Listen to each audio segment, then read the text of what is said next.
함께 하나님 말씀 나누도록 하겠습니다. 오늘은 오랜만입니다. 다니엘서 다시 한번 더 살펴보는 시간 갖도록 하겠습니다. 우리가 지난번까지는 예전에 제가 다니엘서 4장까지는 함께 우리가 말씀을 나눴고요. 오늘은 다니엘 5장 1절부터 16절 말씀까지 함께 나눠보도록 하겠습니다. 다니엘서 5장 1절에서 16절인데요. 좀 길기 때문에 우리가 9절 말씀까지만 함께 읽고 마지막 16절까지는 한번 집에 가셔서 오늘 말씀 들은 거 생각하면서 읽으셨으면 좋겠습니다. 한 절씩 교독하도록 할게요. 벨사살 왕이 그의 귀족 1000명을 위하여 큰 잔치를 베풀고 그 1000명 앞에서 술을 마시니라. 벨사살이 술을 마실 때에 명하여 그의 부친 느부갓네살이 예루살렘 성전에서 탈취하여 온 은 그릇을 가져오라고 명하였으니 이는 왕과 귀족들과 왕후들과 후궁들이 다 그것으로 마시려 함이었더라. 이에 예루살렘 하나님의 전 성소 중에서 탈취하여 온 금그릇을 가져오매 왕이 그 귀족들과 왕후들과 후궁들과 더불어 그것을 마시더라. 그들이 술을 마시고는 금은 그릇 쇠 나무 돌로 만든 신상들을 전향하거니라. 그때에 사람의 손가락들이 나타나서 왕궁 촛대 맞은편 석회벽에 글자를 쓰는데 왕이 그 글자 쓰는 손가락을 본지라. 왕이 즐기던 얼굴빛이 변하고 그 생각이 번민하여 널쩍 마디가 녹는 듯하고 그의 무릎이 서로 부딪힌지라.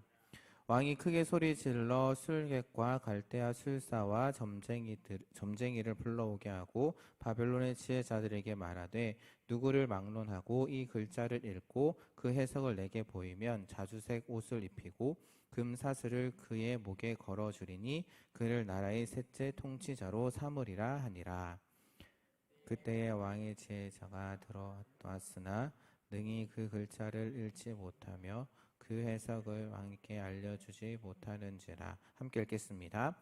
그러므로 벨사살 왕이 크게 번민하여 그의 얼굴빛이 변하였고 귀족들도 다 놀라니라. 아멘. 다행히도 제 목소리가 돌아왔습니다. 지난주에는 거의 거의 죽어가는 목소리였는데 일주일 동안 약 먹고 이렇게 좀 하니까 좀 많이 좋아진 것 같아요. 어쨌든 기도해 주셔서 너무 감사드리고요. 다시 이제 다니엘서 말씀을 나눌 텐데 오늘 또 보니까 오랜만에 보는 청년들도 있고요. 진짜 반갑습니다. 또 안 보이는 청년들도 많이 있네요. 이 빈자리가 가득 채워졌으면 좋겠습니다. 이런 마음 가지면 안 되는데. 네, 다시금 다니엘서 말씀을 나눌 텐데요. 우리가 오늘 읽은 5장 말씀에서는 이제 왕이 바뀝니다.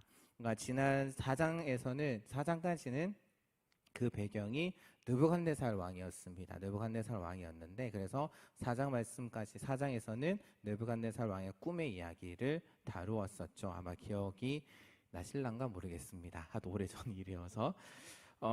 오늘 읽은 5장 말씀에서는 그의 아들 벨사살이라고 그렇게 기록이 되어 있습니다. 벨사살 때에 일어난 일을 다루고 있는데요. 그런데 엄밀하게 이야기를 하자면 역사적으로 보게 되면 이 벨사살 왕은 사실 느부갓네살 왕의 아들이 아닙니다. 사실 이 벨사살 왕의 역사적으로 보게 되면 아버지는 나보니두스라는 왕입니다. 근데 어떤 일이 있어가지고 이렇게 나보니두스 왕이 잠깐 떠나고 그 다음에 이 벨사살 왕이 이제 나라를 다스렸다라고 하는데 그런데 오늘 말씀에서는 그 아들이라고 그렇게 되어 있고요. 또 그 아버지라고 되어 있습니다. 그러니까 나보니두스 왕이 어떻게 보면은 느부갓네살 왕의 아들이라고 그렇게 할 수 있을 것이죠. 결국 이제 어떻게 보면은 벨사살은 느부갓네살 왕의 어떻게 보면 손자다라고 그렇게 볼 수 있을 것 같습니다. 물론 다니엘서의 저자가 이것을 기록하면서 역사적으로 그것을 착각했는지 그거는 잘 모르겠지만 이렇게 쓴 것을 보게 되면 아마 의도를 가지고 쓰지 않았을까라는 생각을 해보게 되는데요. 그 의도라는 게 뭐냐면은 다니엘서 4장 말씀에 나오는 그 느부갓네살 왕의 이야기와 그 다음에 벨사살 지금 이제 앞으로 우리가 다루게 될 그 벨사살 왕의 이야기를 대비하기 위함이 아닌가. 그래서 그것을 통해서 이제 오늘 말씀까지 해서 바벨론의 역사가 끝이 나거든요. 마지막 절을 보게 되면 다리오 왕인가요? 하여튼 그 왕이 이제 바벨론을 점령하는 일로 끝나게 되는데, 그래서 요약하기 위해서 바벨론의 역사를 끝내기 위함이 아닐까라는, 그래서 이 두 왕에 대한 비교는 제가 이제 이 말씀을 진행하면서 한 번씩 말씀드리도록 하겠습니다.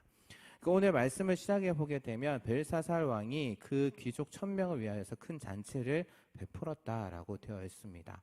사실 왕이 잔치를 여는 거는 뭐 그렇게 특별한 일은 아닙니다. 우리가 에스더서에서 살펴봤는데 그때는 잔치라는 그 중요한 테마가 있었고, 왕의 잔치, 특별히 에스더서 1장에서는 전쟁에 나가기 위해서, 전쟁을 나가기 위해서 사람들의 마음을 한 곳으로 모으기 위해서 했다고 한다면, 오늘 잔치는 뭐 그런 목적은 아닌 것 같고요.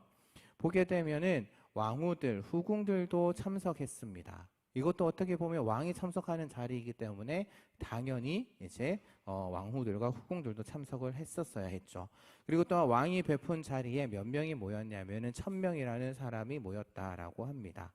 온 세상을 정복한 바벨론 왕이 베푸는 잔치이기 때문에 그것을 생각한다면은 그렇게 큰 규모는 아닌 것 같은 그런 생각이 들고요. 그리고 이제 어떤 학자들은 이 5장 마지막 부분, 제가 앞서서 말씀드렸던 것처럼 이제 바벨론이 망하게 되거든요. 그래서 그 멸망하는 기록이 나오기 때문에 이 왕의 잔치를 이제 바벨론이 멸망하던 해에 꽤 성대하게 베풀어졌던 신년 축제와 또 연결하는 학자들도 있는데, 사실 그것도 추측에 불과하고 그냥 일반적으로 그냥 열었던 그런 잔치다라고 보는 게 더 좋을 것 같습니다. 그래서 이 잔치 자리에 이제 벨사살 왕이 조금은 황당한 그러한 제안을 하게 되거든요. 어떤 것이냐면 그 자신의 부왕이었던 느부갓네살 왕이 예루살렘 성전에서 이제 탈취해온 그 금은 기물들을 가지고 오게 합니다. 그리고 그것으로 가지고 귀족들 또한 왕후들, 후궁들과 함께 뭘 하냐면은 그 잔으로 술을 마시게 되죠.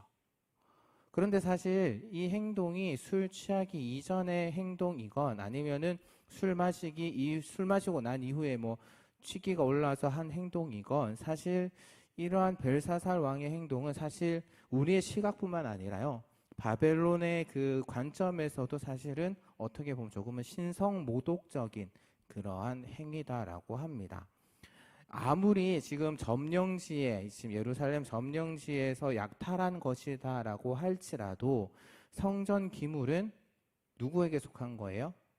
신에게 속한 겁니다. 신에게 속한 것이기 때문에 사실 그것을 가지고 잔치의 술잔으로 삼는 거는 어떻게 보면 조금은 그 당시 문화에서도 극히 예외적인 그러한 경우였다라고 합니다.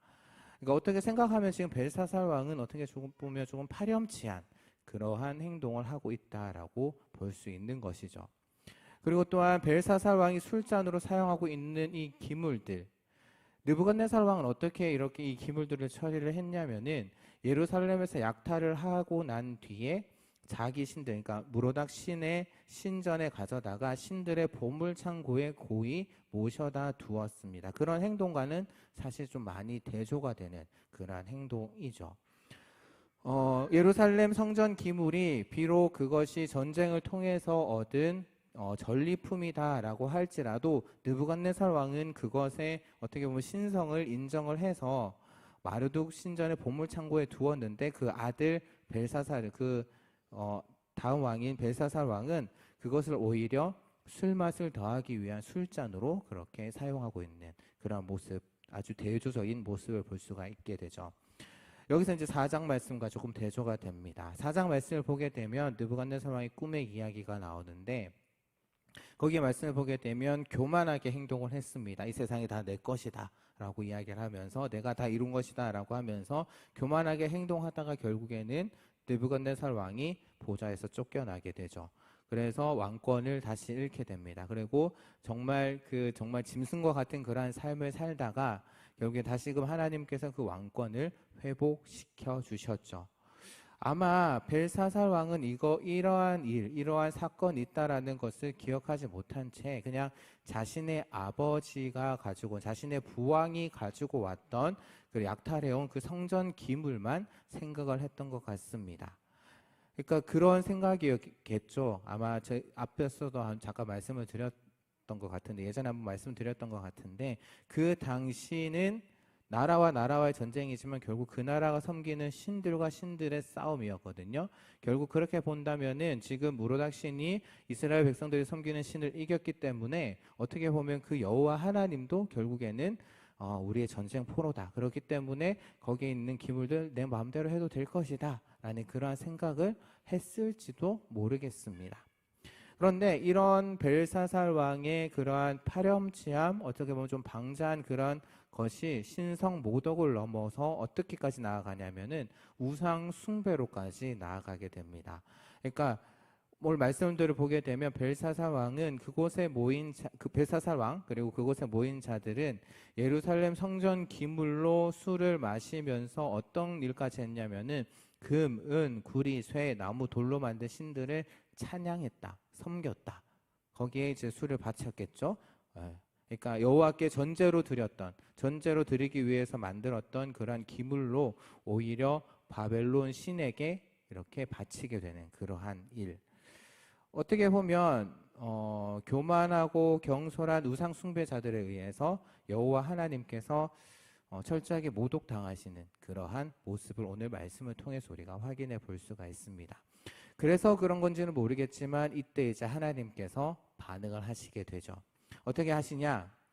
갑자기 그 자리에서 사람의 손가락들이 나타납니다. 사람의 손가락들이 나타나서 촛대 앞 왕궁 석회벽에 글을 쓰기 시작하죠. 손가락만 나타나서 글을 쓴다라고 한번 생각 한번 해보십시오. 갑자기 손가락이 나타나서 글을 쓴다.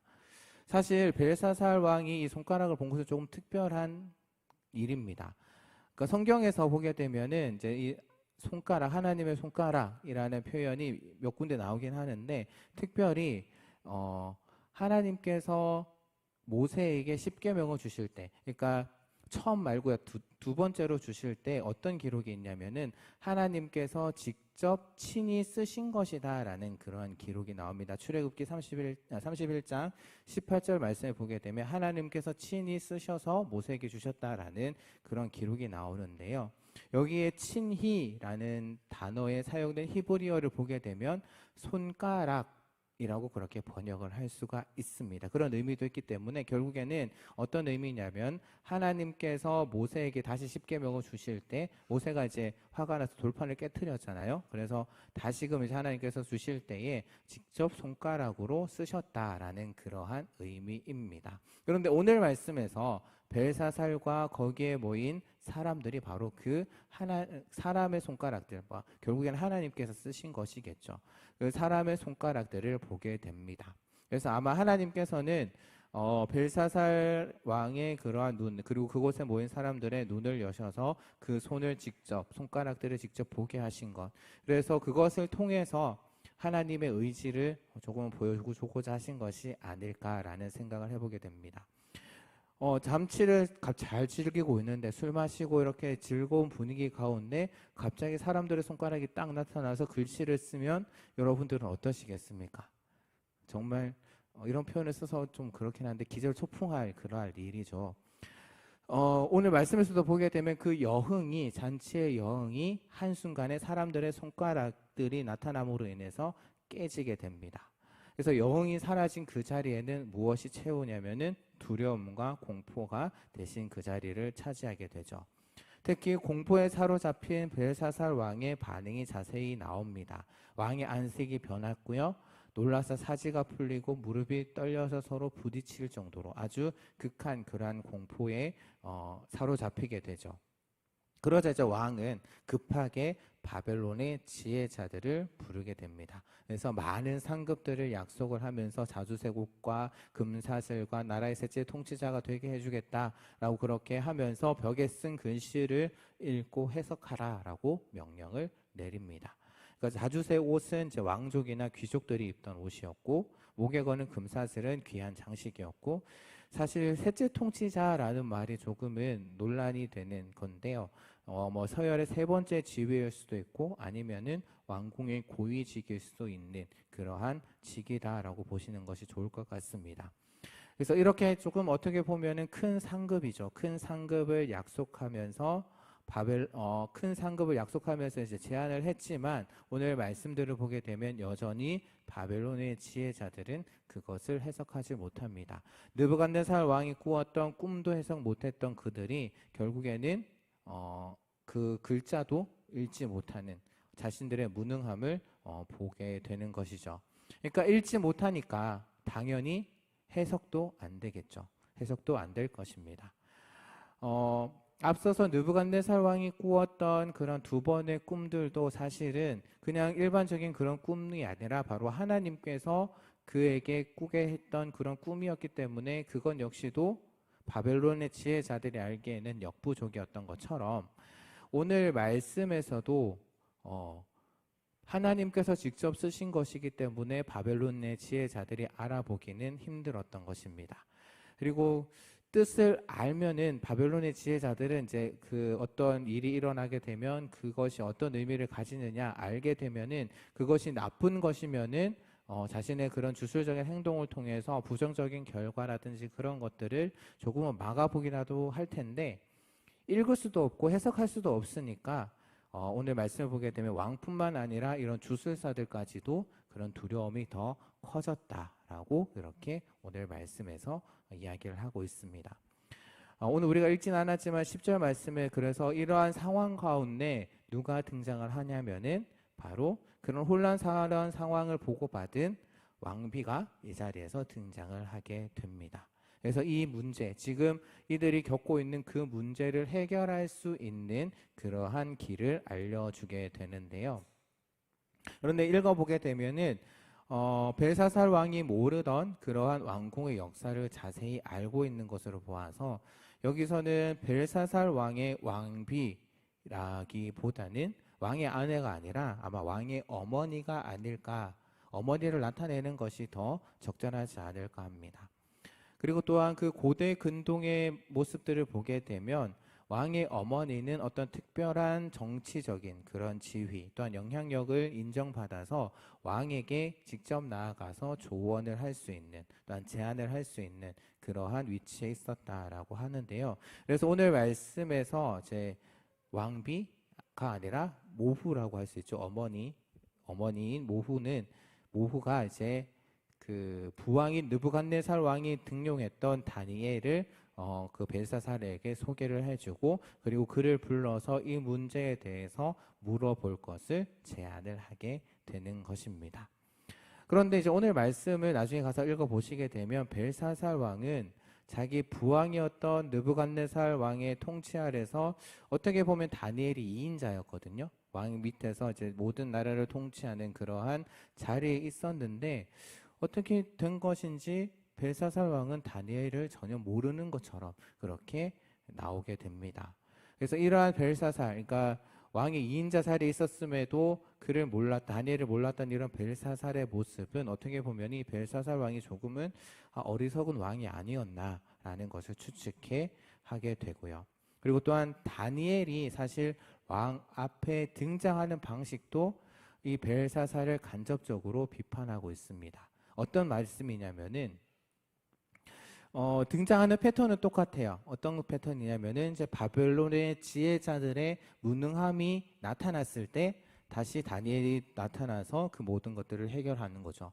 그런 패턴은 똑같은데 다니엘이 왕 앞에 나아가는 과정이 조금은 다르다라는 겁니다. 그러니까 느부갓네살 왕 때랑 벨사살 왕 때랑 조금은 다르다라는 거죠. 2장 말씀에서 보게 되면 다니엘은 왕에게 직접 나아가거나 아니면 왕의 친위대장 아리옥에게 부탁해서 제가 왕 옆에 나가겠습니다 라고 이야기를 했고요. 4장 말씀에서도 보게 되면 다니엘은 직접 왕을 찾아가서 왕의 꿈을 해결해 줍니다. 그런데 오늘 말씀을 보게 되면 그렇게 능동적으로 행동했던 다니엘이 조금은 수동적으로 그렇게 행동을 하게 되는 것이죠. 그러니까 모후의 천거로 인해서 추천으로 인해서 왕의 부름을 받아서 나오게 된 것입니다. 느부갓네살 왕 때는 적극적으로 그의 정치에 참여했다라고 한다면은 벨사살 왕 때는 조금은 아마 그런 정치와는 조금은 거리를 두었던 그런 모습이 아니었을까. 이거는 이제 아마 그의 나이와도 연관이 있을 것 같고요. 아마 이때가 이제 느부갓네살 왕이 학자들의 말에 의하면은 약 느부갓네살 왕이 죽은 지 한 20년이 지난 때가 아니었나라고 그렇게 추측을 하는데, 그러면 그동안 다니엘도 나이가 들었을 것이고, 그리고 다니엘은 이제 정치를 그만두어야겠다라고 하면 정계에서 이제 물러나 있기도 했을 것이고, 아니면 그 당시에 그런 수명을 생각을 해본다면 아마 이제 자신의 생을 이제 마감하기 위해서 준비하고 있는 그러한 나이였지 않을까라는 생각을 해보게 됩니다. 그래서 조금은 수동적으로 그렇게 행동했던 것이 아닐까라는 생각을 해보게 되는데요. 어찌되었든 다니엘은 왕의 부름을 받고 왕 앞으로 나아갑니다. 이전에 이제 느부갓네살 왕의 모습을 보게 되면 다니엘에게 간략하게 물어봤습니다. 그리고 다니엘이 길게 대답했죠. 그런데 오늘 말씀을 보게 되면 벨사살은 직전에 있었던 일들을 다 자기가 요약해서 다니엘에게 알려주고 이제 글씨를 해석해 보라라고 요청을 하는 모습도 다른 모습입니다. 또한 벨사살 왕은 바벨론의 지혜자들이 해석하지 못하기 때문에 아마 나에게는 이제 너밖에 없다. 모후가 추천해준 너밖에 없다라는 것, 모후의 조언을 따르는 것밖에는 다른 길이 없다라는 사실도 밝히게 됩니다. 그런데 또 말씀들을 보게 되면 어떻게 보면 벨사살은 다니엘에게 별다른 그런 신뢰를 보이지 않는 것 같습니다. 왜 그렇게 말씀을 드리냐면 지혜자들에게 준 보상의 약속을 다니엘에게도 동일하게 한다라는 거죠. 그것은 어떤 의미를 보여주냐면은 다니엘을 다른 바벨론의 지혜자들 중에 한 명 정도로만 그렇게 생각을 하고 있었다라는 겁니다. 또한 벨사살의 말을 보게 되면 느부갓네살 왕이 이 다니엘을 박수와 술객과 갈대아 술사와 점쟁이들의 어른으로 삼았다라는 그러한 모후의 말이 있었는데 그 말은 싹 빼버립니다. 그러니까 그렇게 했다라는 건 어떤 의미냐면 벨사살이 다니엘을 그만큼 높게 보지 않았다라는 거죠. 그냥 단지 이 벨사살에게 있어서 다니엘이라는 존재는 자신의 부왕이었던 느부갓네살 왕이 유다에서 사로잡아서 끌고 온 유다 자손일 뿐이었다라는 것을 여기서 암시적으로 보여주고 있습니다. 그러면서 이제 우리 다음 시간에 살펴볼 말씀에서는 이제 다니엘이 그 글씨를 해석해주는 장면이 나오게 되는데요. 우리가 잘 아는 이야기입니다. 우리가 유년주일학교나 이런 때도 한 번씩 이렇게 등장하는 그러한 이야기이긴 한데, 오늘 말씀을 보면서 어떤 생각이 들으셨는지는 모르겠습니다. 저는 그러한 생각을 해보게 됐는데요. 어떻게 보면은 조금은 이들에게는 예상치 못한 그러한 일이 일어났습니다.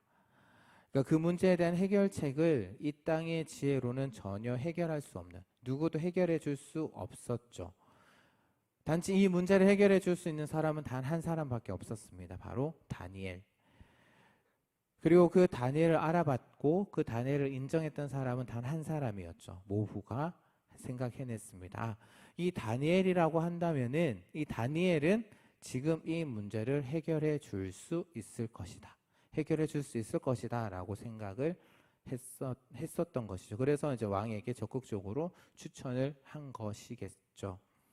그래서 이런 모습, 교회가 우리가 속해져 있는 교회가 이런 모습이어야 되지 않을까라는 생각을 문득 해보게 되었습니다.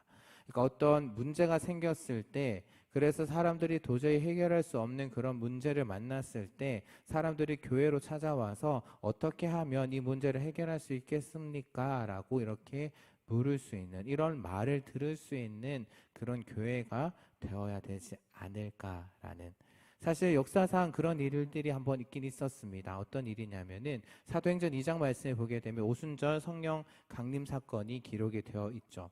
그래서 일부 사람들이, 예수님의 제자들이 이제 자기 나라 말로 방언을 하니까 이 사람들이 술 취했구나 라고 그렇게 여겼습니다. 그러자 그때 이제 그 제자들 중에 대표였던 베드로가 이 사람들이 우리가 취한 것이 아니라 구약에 예언되어 있던 그 성령 강림 사건이 너희들 보는 눈앞에 이루어진 것이고, 그래서 그 사람들이 너희들 말로 방언하게 되었다라는 취지로 그렇게 2장 말씀의 설교가 쭉 진행되면서 그 설교를 듣고 난 이후에 사람들의 반응이 사도행전 2장 말씀에 나옵니다. 어떻게 나오냐면은 그들이 이 말을 듣고 마음에 찔려 베드로와 다른 사도들에게 물어 이르되 형제들아 우리가 어찌할꼬 하거늘 우리가 어찌할꼬 우리가 어떻게 해야 되겠느냐 라고 이렇게 물었던 질문, 바로 이것이 우리가 들어야 할 질문이 아닐까라는 생각을 해보게 됩니다. 그런데 안타깝게도 이런 질문을 오히려 교회가 세상에게 하고 있지 않는가, 그런 상황이 아닌가라는 생각이 들었습니다. 그러니까 교회가 세상을 걱정하고 세상의 문제를 위해서 기도하고 하나님의 뜻을 찾고 그래서 세상의 문제를 해결해 나가야 되는데, 그래서 해결책을 제시를 해야 하는데 오히려 반대가 되어서 세상이 교회를 걱정하고 염려하고 오히려 세상이 교회의 문제에 대한 해결책을 제시하는 그러한 모습, 과연 그것이 하나님께서 기뻐하시는 교회의 모습일까라는 그러한 생각을 해보게 됐습니다.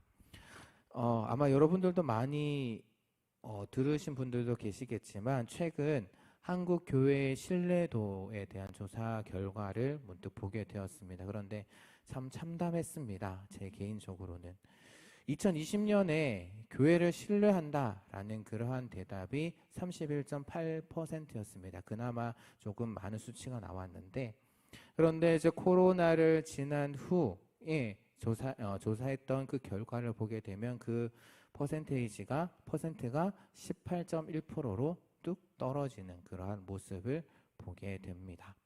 그러면 왜 그렇게 떨어졌을까? 그 이유도 있겠죠. 그 이유를 알아보니까 교회의 이기주의, 교회 사람들끼리만 이렇게 잘 어울리고 자신들만 생각을 하고 있는 그러한 모습, 또한 교회 지도자들, 목사님들이겠죠. 목사님들의 그러한 삶, 그리고 또한 불투명한 재정 사용, 타 종교에 대한 조금 배타적인 태도들, 그리고 교인들의 삶, 그런 순서대로 이유가 짝짝짝 나오더라고요. 그러니까 세상 사람들과 다르지 않는 모습, 세상의 다른 조직들, 다른 단체들과 다름없는 모습, 또한 윤리적으로 도덕적으로도 세상 사람들보다 더 나아야 되는데 더 낫지 못한 그런 모습으로 살고 있는 모습에 사람들은 실망감을 감추지 못하고 결국에는 교회를 더 신뢰하지 못하는 그런 쪽으로 나아가고 있지 않는가. 그러기에 세상에 그런 어떤 문제들이 생겨도 그에 대한 해결책을 찾기 위해서 교회를 찾기보다는 오히려 세상의 그런 전문적인 기관들, 또한 전문가들, 또한 과학자들을 찾고 그들에게 조언을 구하고 있는 것이 아닐까.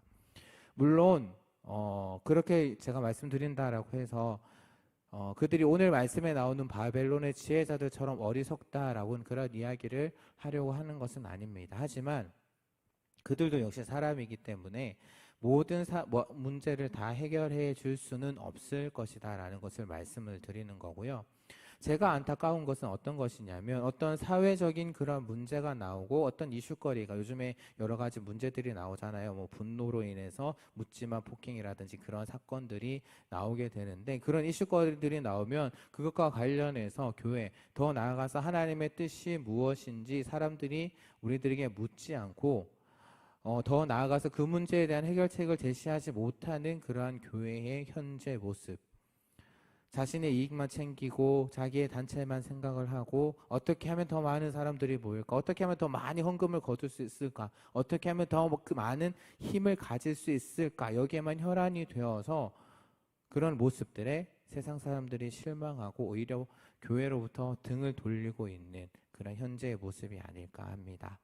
아니, 벨사살 왕이 어떻게 보면은 다니엘의 이름을 들었을 거예요. 그렇게 유명한 다니엘의 이름을 듣지 못하지는 않았을 겁니다. 하지만 다니엘을 잊고 지냈던 것이죠. 다니엘을 잊고 지냈던 것처럼 어떻게 보면 이 세상도, 어떻게 보면 벨사살 왕처럼 그렇게 교만의 극치를 달리는 이 세상도 우리를 잊고 그냥 지내는 건 아닌지, 과연 우리가 이 세상을 향한 해결책이 될 수 있을지 라는 그러한 생각을 해보게 되었습니다.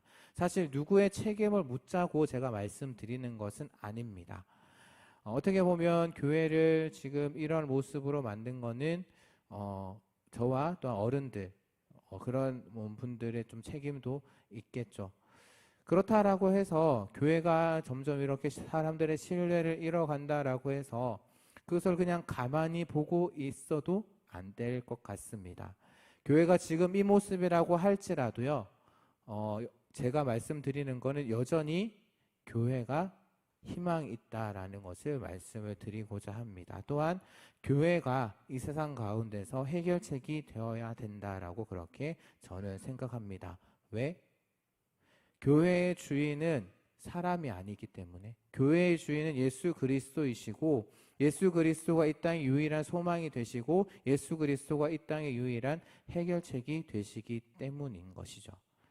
그렇다면 우리가 해야 할 일은 무엇일까? 교회의 주인이신 그 예수님, 우리 삶의 주인이신 그 예수님, 하나님이 우리를 부르실 때가 아마 있을 겁니다. 오늘 말씀에서 다니엘은 앞서 말씀드렸던 것처럼 이제 모든 삶을 정리해야 할 만한 그러한 나이였습니다. 하지만 그런 다니엘을 하나님께서는 벨사살의 그 모호를 통해서 다시금 역사의 현장으로 오게 하셨던 것이죠. 부르셨던 것이죠. 이런 말이 여러분들에게 어떻게 들리실지는 모르겠지만 하나님의 관점에 있어서는 우리의 상황이 크게 문제가 되지 않습니다.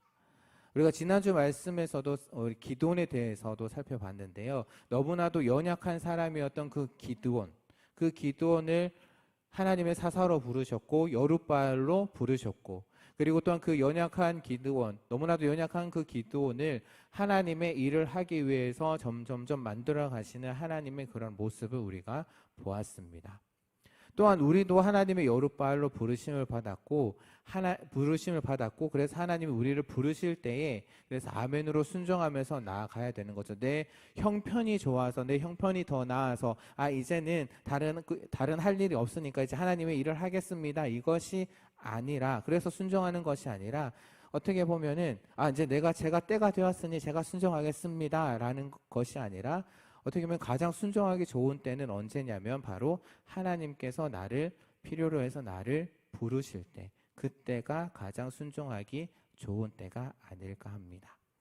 그래서 그런 부르심은 오늘처럼 이렇게 우리가 말씀을 들을 때일 수도 있고요, 아니면 말씀을 읽으면서도 찾아올 수가 있고요, 아니면 오늘 말씀에 나오는 그 벨사살 모후처럼 세상 사람들이 우리를 부를 수도 있고요, 하나님께서 그들을 사용해서 우리를 부르실 수 있고, 아니면은 정말 지나가는 말 한마디, 그 말 한마디에 내가 딱 꽂혀서 그 말을 통해서 하나님께서는 나를 부르실 수 있다. 그러니까 그 방법은 너무나도 다양하다라는 거죠. 하나님이 부르시는 방법은 너무나도 다양합니다.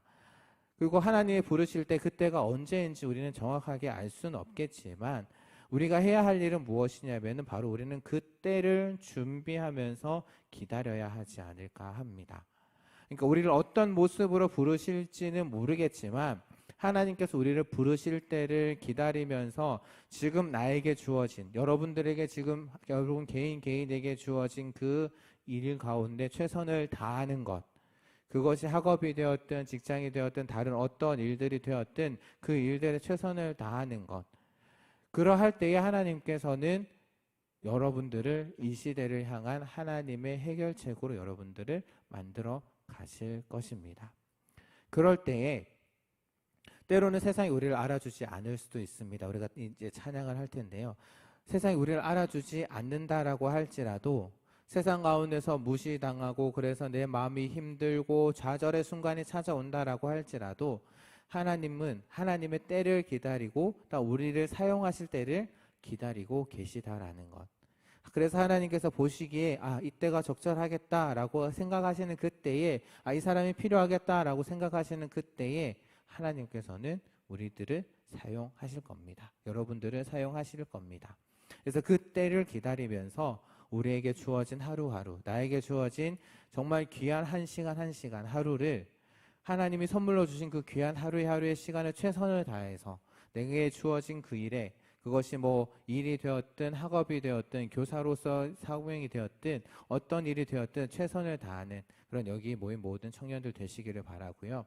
그래서 하나님께서 여러분들을 하나님의 해결책으로 딱 이 시대에 제시했을 때 아멘으로 순종하면서, 그래서 우리 청년들을 통해서 이 시대가 하나님의 나라로 물들여져 가는 그러한 때가 오기를 주님의 이름으로 축복합니다. 이 시간 함께 찬양 드리면서 함께 기도하도록 하겠습니다. 아마 이 찬양 잘 모르시는 분들도 많을 텐데요. 사실은 선교사님들을 위해서 만들어진 찬양입니다. 그런데 가사가 너무 좋아서 함께 찬양 드렸으면 좋겠는데요. 세상이 당신을 모른다 하여도 함께 찬양 드리면서 우리가 이 시간 하나님 앞에 헌금 드리는 시간 갖도록 하겠습니다.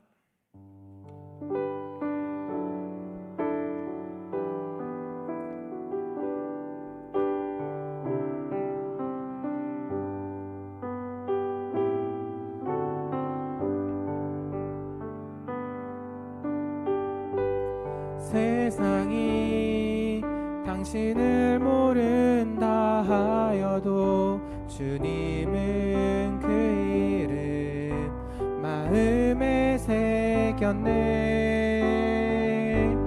세상이 주 이름 모른다 하기에 오늘도 그 이름 열방의 다시 한번 더 찬양하겠습니다. 세상이 당신을 모른다 하여도, 세상이 당신을 모른다 하여도 주님은 그 이름 마음에 새겼네. 세상이 주 이름 모른다 하기에 오늘도 그 이름 열방에 새기리. 땅의 모든 끝이, 땅의 모든 끝이 주께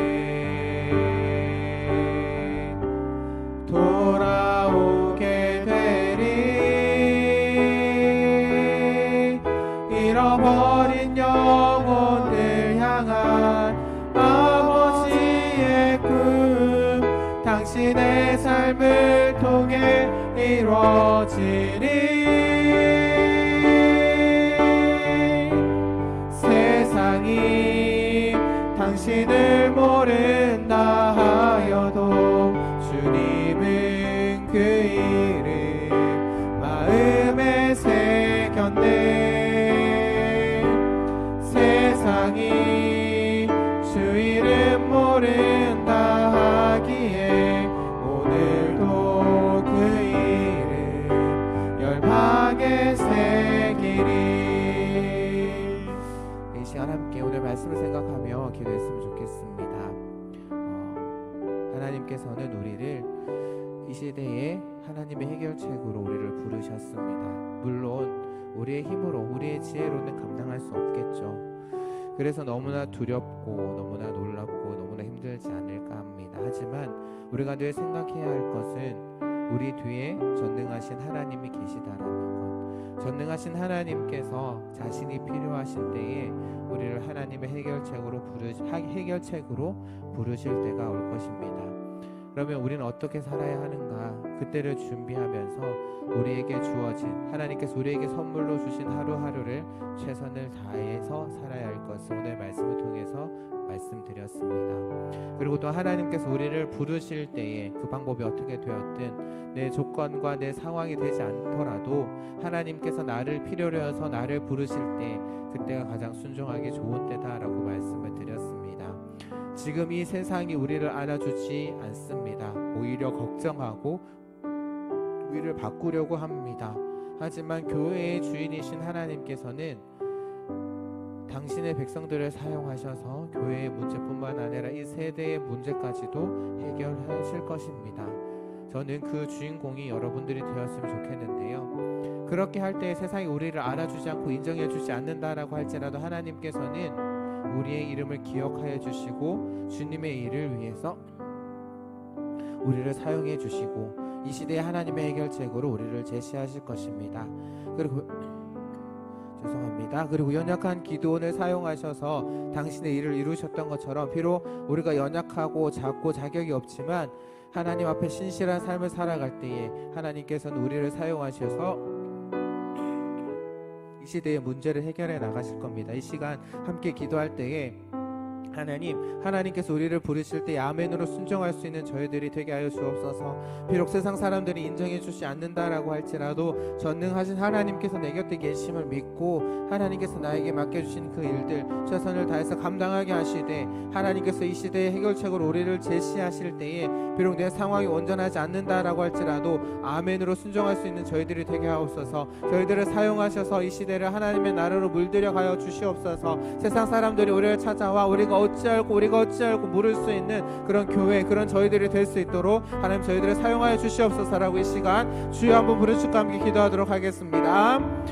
주여 하나님 아버지 감사합니다. 오늘 우리에게 또한 귀한 말씀을 허락하여 주심에 감사드립니다. 하나님 오늘 말씀을 통해서 하나님께서 우리를 이 시대 해결책으로 준비하고 계심을 오늘 말씀을 통해서 깨닫게 하시니 감사드립니다.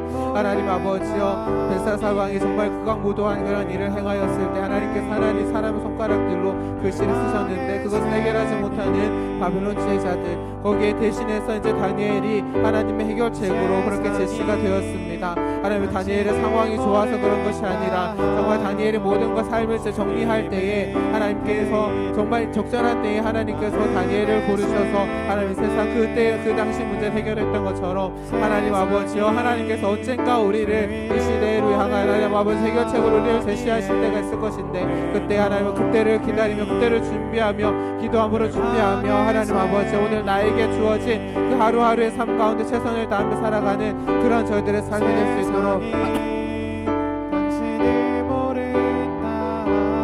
그런 삶을 살아갈 수 있도록 하나님 아버지 도와주시옵소서. 그러한 삶을 살 때에 비록 하나님 세상이 우리를 인정해주지 않는다라고 할지라도 세상이 우리를 몰라준다라고 할지라도 하나님의 우리 이름을 기억하시고 그 이름을 하나님 마음 가운데 새겨주시고 그래서 하나님 아버지 우리에게 힘주시고 능력 주실 것임을 믿습니다. 하나님 전능하신 하나님께서 우리와 함께 하심을 믿고 하나님 아버지 오늘 우리에게 주어진 한 날 한 날의 삶 가운데 최선을 다하며 살아가고 하나님께서 우리를 해결책으로 제시하실 때에 하나님 아버지 우리가 아멘으로 순종하여서 이 땅을 하나님 나라로 물들여가는 우리 모든 귀한 청년들의 삶이 될 수 있도록 하나님 축복하여 주시고 역사하여 주시고 하나님 아버지 힘주시고 지혜와 능력을 하나님 아버지 허락하여 주시옵소서.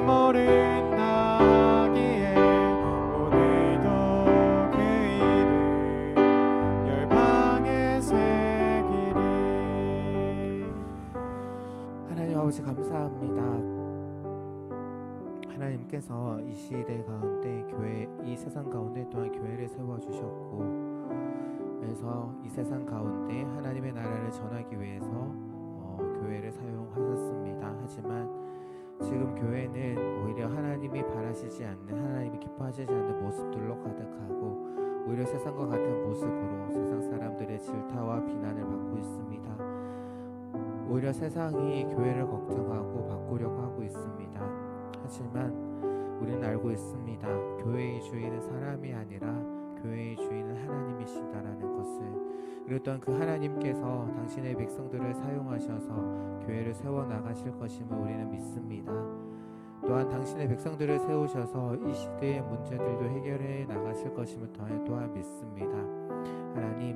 하나님께서 이 시대의 문제를 또한 교회의 문제를 해결책을 마련해 두고 계심을 그리고 또한 언젠가 그 해결책을 제시하실 것임을 또한 저희들은 믿습니다. 하나님 아버지여 그 해결책이 저희들이 되게 하여 주옵소서. 그리고 그 해결책으로 저희들을 하나님께서 부르실 때에 그때가 가장 좋은 때임을 기억하면서 아멘으로 순종할 수 있는 여기 모인 모든 귀한 청년들 되게 하여 주옵소서. 우리는 작고 연약하지만 하나님께서는 전능하신 분이시기에 우리를 통해서 이 땅에 하나님의 나라를 이루어 가실 것임을 믿습니다. 하나님이 나를 그 부르실 때를 기다리며 오늘 나에게 주어진 하루하루를 최선을 다하며 살 수 있게 하시고 하나님과 사람들 앞에서 신실함으로 살아갈 수 있는 저희들 되게 하여 주옵소서. 그러할 때에 세상 사람들이 우리를 기억하지 않고 세상 사람들이 우리를 인정하지 않는다라고 할지라도 하나님이 우리를 기억하고 계심을 믿으며 담담하게 주님의 일을 감당해 나가는 우리 모든 귀한 청년들 되게 하옵소서.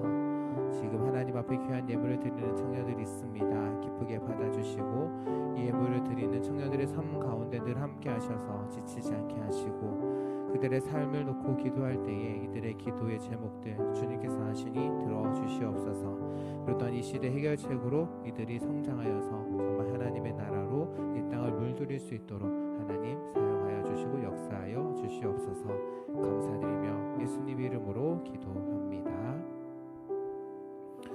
이젠 우리를 구원하여 주신 주 예수 그리스도의 크신 은혜와 하나님 아버지의 영원하신 사랑하심과 성령 하나님 지키시고 보호하시는 그 놀라우신 능력이 내게 주어진 하루를 최선을 다하여 삶으로 하나님의 해결책으로 이 세상을 하나님의 나라로 물들이기로 다짐하며 돌아가는 그 모든 청년들의 삶 가운데 이제로부터 영원토록 함께 하실지어다.